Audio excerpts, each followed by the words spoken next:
నమస్తే, welcome to TV 786. మైనార్టీల సంక్షేమమే మా లక్ష్యం. మహిళలకు అన్ని రంగాలలో అవకాశాలను ఇవ్వాలని తెలంగాణ ప్రభుత్వానికి తెలుపుతున్నానని తెలంగాణ బీజేపీ రాష్ట్ర అధ్యక్షులు ఎన్ రామచంద్రరావు తెలిపారు.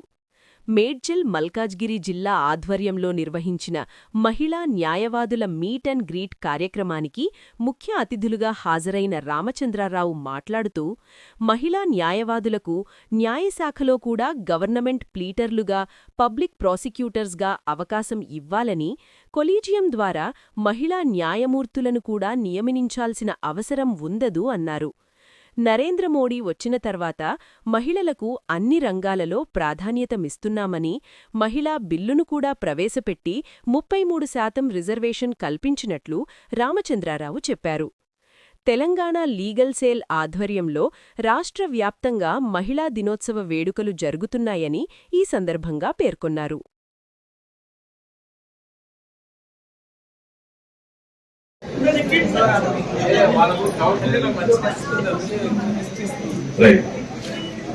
ఒక్కసారి అందరికి సన్మానం చేయించు. రాష్ట్ర డిసిప్లినరీ కమిటీ కన్వీనర్ గారు రవీంద్ర సింహాజీ విచ్చేశారు. వారికి కూడా స్వాగత సుస్వాగతాలు తెలియజేశారు. అదేవిధంగా రామారావు సార్ కొద్ది మన మధ్యలోకి రావాలి. రామారావు సార్, అదేవిధంగా రవీంద్ర సింహాజీ గారు వస్తే బాగుంటుంది. ఒకసారి సరే, ఒక్కరి నేషనల్ యాంథమ్ పాడేసిన తర్వాత ఒక్కొక్క లైన్ వచ్చేసేసి ఫోటోలు దిగేసి మీరు రాకపోతే మాకు మీరు అవసరం కూడా ఎంతో దూరం నుంచి ఇక్కడికి విచ్చేసినటువంటి అరుణజ్యోతి అక్క గారిని వేదిక మీద రావాల్సిందిగా కోరుతున్నాను.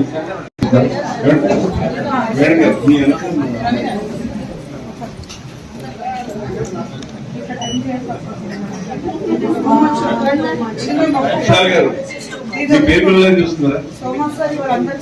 రావే రామ్మా.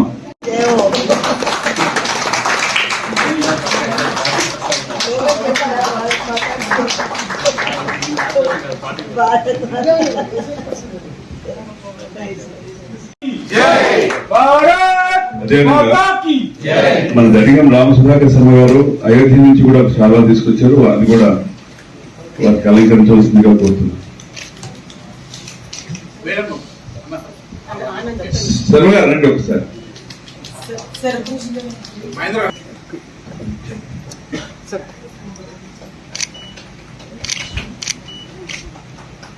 అదేవిధంగా ఈ రోజు ఇక్కడికి ఇచ్చేసినటువంటి ప్రొఫెసర్ కవిత గారు కూడా, వారిని కూడా సన్మానించవలసిందిగా రాష్ట్ర అధ్యక్షుడు వారిని. కవిత గారు, మాధవ్ గారు, అమ్మ సుజాత గారు, ఒకసారి మీ అందరూ పైకి రండి. ఒకసారి నవ్వుతారు కానీ అక్కడ శశేంద్ర గారు, మీరందరూ కూడా కార్యక్రమం కూడా మీ ఫోటో అన్ని గ్రూప్ లో పెట్టామా?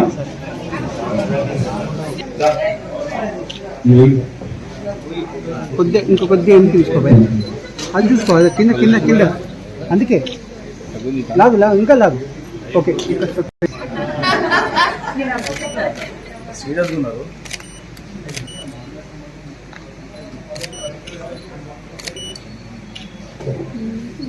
ఎల్పీజీ సిలిండర్ ధరల పెరుగుదల, కొరతపై పార్లమెంట్ మకర్ద్వార్ వద్ద ఇండియా కూటమి ఎంపీల నిరసన.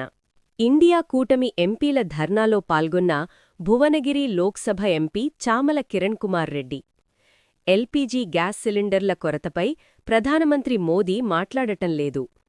పశ్చిమాసియా దేశాల్లో జరుగుతున్న యుద్ధంపై పార్లమెంట్లో ఎందుకు చర్చ చేపట్టలేదు? ఎల్పీజీ సమస్యను కేంద్ర ప్రభుత్వం పరిష్కరించాలి. 18వ లోక్సభలో కేంద్ర ప్రభుత్వం వాస్తవాలు మాట్లాడనీయడం లేదు. नरेंद्र भी गायब, नरेंद्र जी LPG Modi ji, LPG Modi ji, LPG Modi ji, LPG Modi ji, LPG Modi ji, LPG Modi ji, Narendra भी गायब, सिलेंडर भी गायब.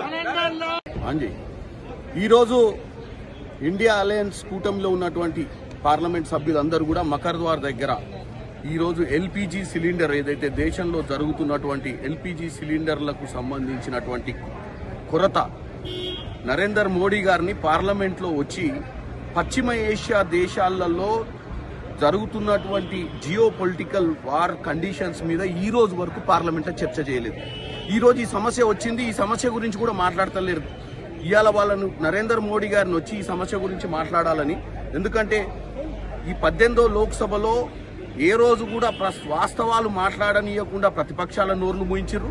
వాళ్ళు కూడా వాస్తవాలు మాట్లాడతలేదు. ప్రజలందరూ ఇబ్బందులు అల్లురు. కాబట్టి ఈ రోజు మేమందరం కూడా రాహుల్ గాంధీ గారు, ప్రియాంక గాంధీ గారు, ఖర్గే గారు, సోనియా గాంధీ గారు, అన్ని పార్టీల పక్షాల నుంచి వచ్చినటువంటి ఎంపీలందరూ కూడా ఈరోజు మకర దగ్గర డెఫినెట్ గా దీన్ని మోడీ గారు ఈరోజు వచ్చి చర్చ చేయాలి. వీలైనంత తొందరగా ఈ దేశంలో ఈ సమస్యను పరిష్కరించే దిశగా పోవాలి. నరేందర్ మోడీ గారు కేవలం ట్రంప్ మాట్లాడే మాటల్ని ఇక్కడ మాట్లాడాలనుకుంటుంటూ ట్రంప్ చేసే పనులను వ్యతిరేకిస్తలేడు. ఎన్నో దేశాలు, ఎందుకంటే ఈ రోజు ప్రజాస్వామ్య అత్యంత పెద్ద భారతదేశం, ప్రజాస్వామ్య దేశం, ఇప్పటి వరకు ఈ యుద్ధం గురించి మాట్లాడే పరిస్థితి లేదు. ఎందుకు భయపడుతుండు నరేందర్ మోడీ ట్రంప్ కు అర్థం కావట్లేదు. కాబట్టి ఆయన వచ్చి ఇక్కడ దేశ ప్రజలను ఉద్దేశించి ఈ పార్లమెంటు అంటే ఈ దేవాలయం లాంటిది ప్రజాస్వామ్యానికి ఇక్కడే మాట్లాడాల్సిందిగా కోరుకుంటున్నాం. నెట్ఫ్లిక్స్కు చెందిన ఐలైన్ స్టూడియోస్ కార్యాలయాన్ని ప్రారంభించిన ముఖ్యమంత్రి రేవంత్ రెడ్డి గారు. హాజరైన పరిశ్రమలు మరియు ఐటీ మంత్రి శ్రీ డి శ్రీధర్ బాబు, సినీ నటుడు Rana Daggubati, Netflix Eyeline studios CEO Shri Jeff Shapiro, Telangana film development corporation TFDC chairman Dil Raju. 20,000 ఉద్యోగాలు క్రియేట్ చెయ్యండి.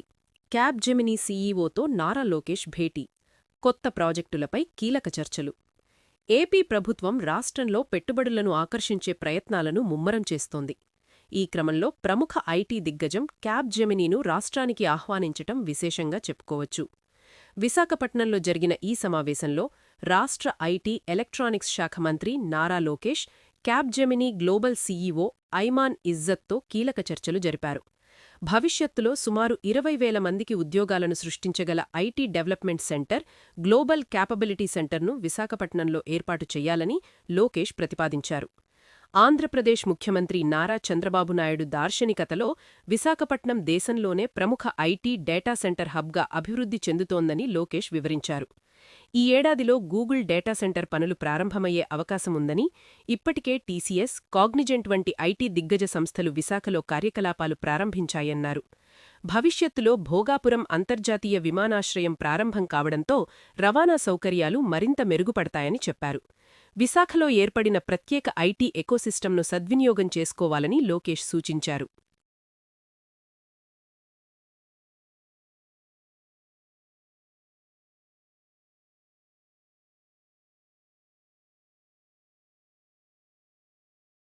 Good afternoon, friends. IT and Industries Minister, my colleague D. Sridhar Babu Garu, Netflix Island Studio CEO Mr. Jeff, Telangana Film Development Corporation Chairperson Dil Raju Garu, movie star,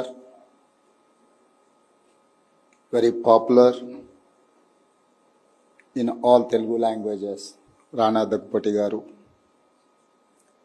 engineers, artists, ladies and gentlemen. Lots of people have been waiting for this moment. That moment has now come. Netflix is here in Hyderabad. Netflix Island is here in Telangana. I wanted to welcome, I wanted to appreciate Mr. Jeff. You have chosen my state and my city of Hyderabad. Hyderabad is a natural home for Netflix. I say this because both are global success stories. Both are rising higher. Our partnership has been built on shared similarities. Netflix want to entertain the world and we want to enrich the world. Netflix and Hyderabad respect all culture and welcome people from every part of the world.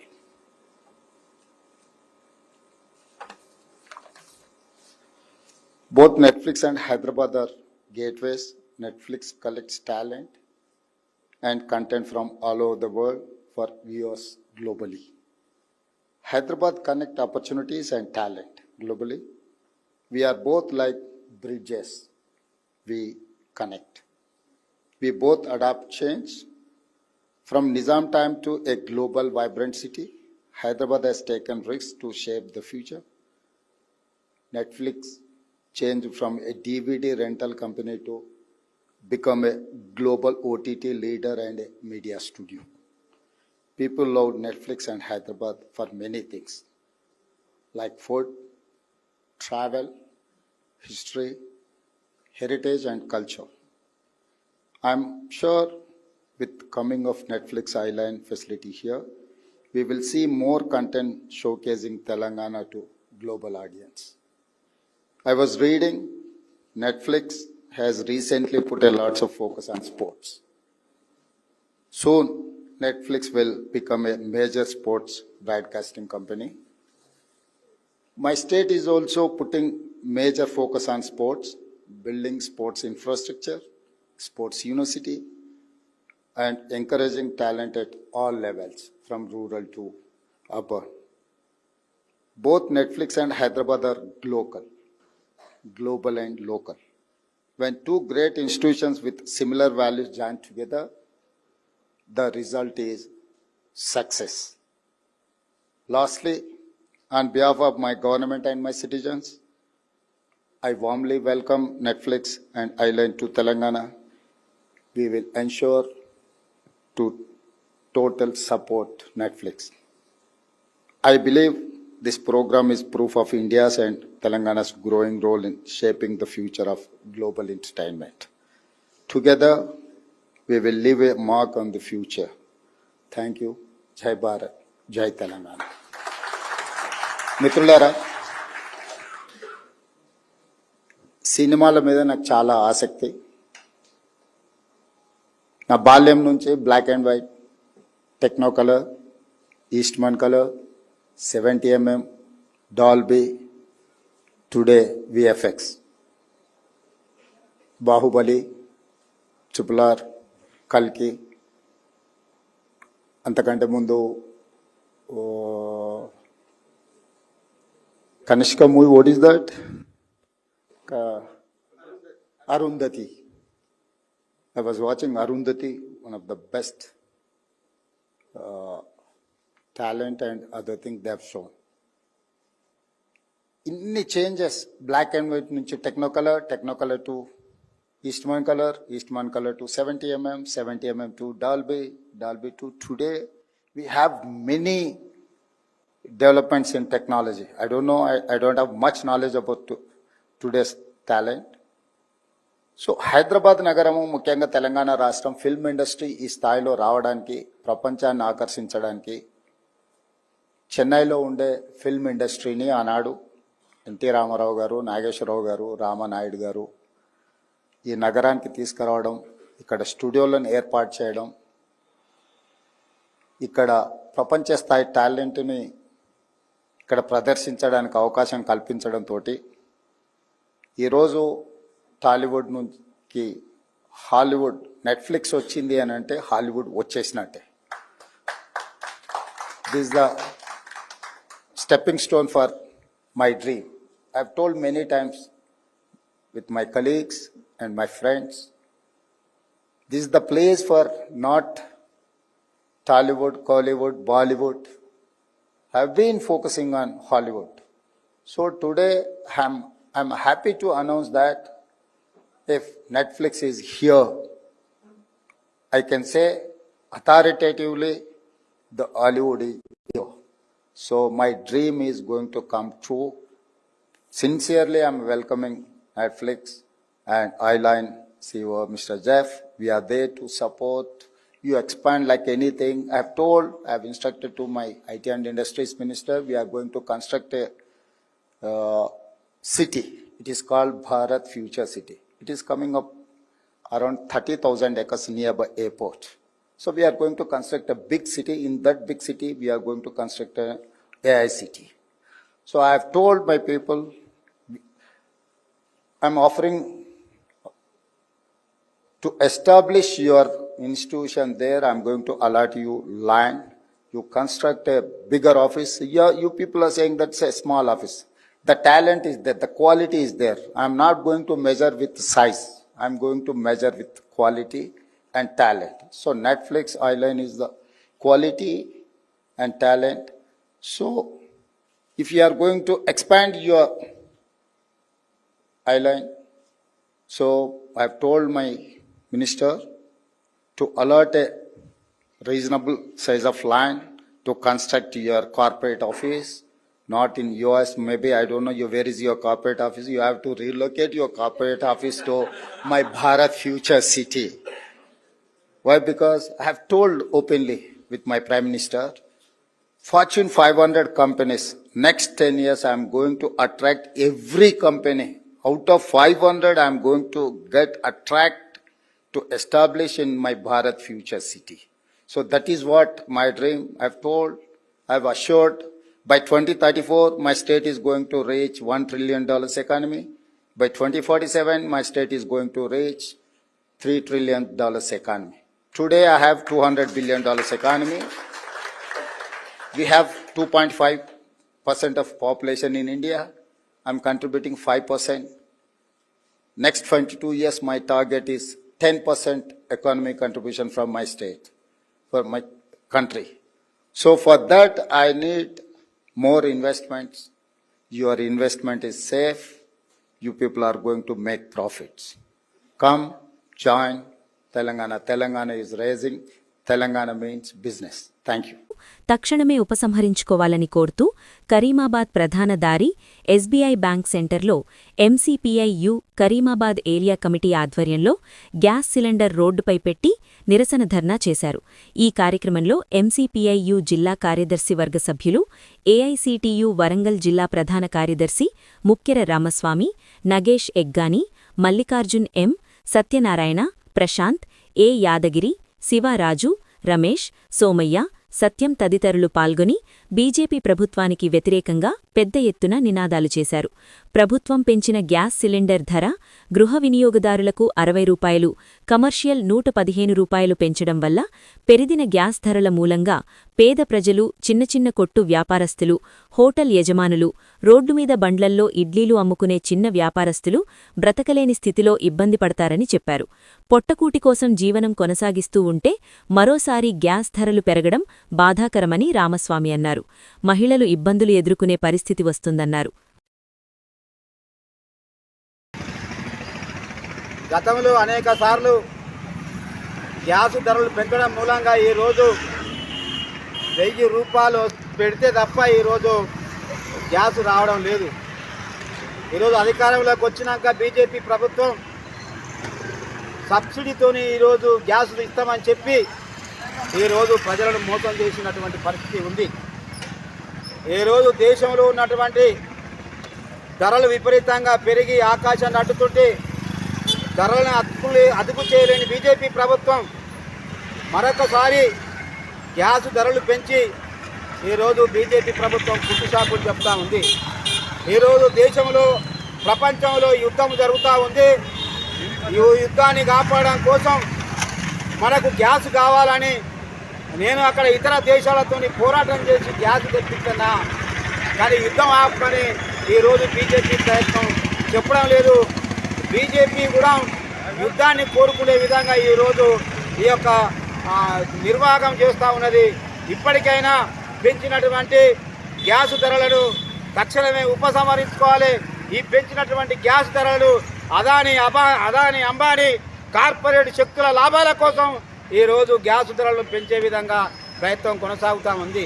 ఒక పక్కన Trump యుద్ధం చేస్తూ ఉంటే ఈ యొక్క మోడీ ప్రభుత్వం, మోడీ ఒక స్నేహితుడు ఈరోజు యుద్ధాన్ని ఎందుకు చేస్తూ ఉన్నాము, యుద్ధాన్ని ఆపమనే శక్తి ఈరోజు బీజేపీ లేదు. కానీ ఈరోజు ప్రజలకు అనేక భారాలు మోపుతూ ఇవాళ గ్యాస్ ధరలు పెంచేటువంటి పరిస్థితి ఉంది. ఈ గ్యాస్ ధరలే కాదు, నెల రోజుల తర్వాత పెట్రోల్ ఛార్జీలు పెంచుతారు, నెల రోజుల తర్వాత అసలు పెట్రోల్ దొరికేటువంటి పరిస్థితే ఈ దేశంలో ఉండదు. అందుకోసం ఈరోజు గొప్పలు చెప్పుకుంటా ఉన్నారు. మోడీ ఈ దేశానికి ఆదర్శం అంటా ఉన్నాడు. ఈరోజు మాత్రం ధరల మీద ధరలు పెరుగుతూ ఉన్నాయి. ధరలు అరికట్టలేని ప్రజాప్రభుత్వాలు ఎందుకని ఈ సందర్భంగా అడుగుతా ఉన్నాం. ఇప్పటికైనా పేదోళ్ళని యొక్క ఉసురు పోసుకోకుండా ధరలు అదుపు చేయాలి.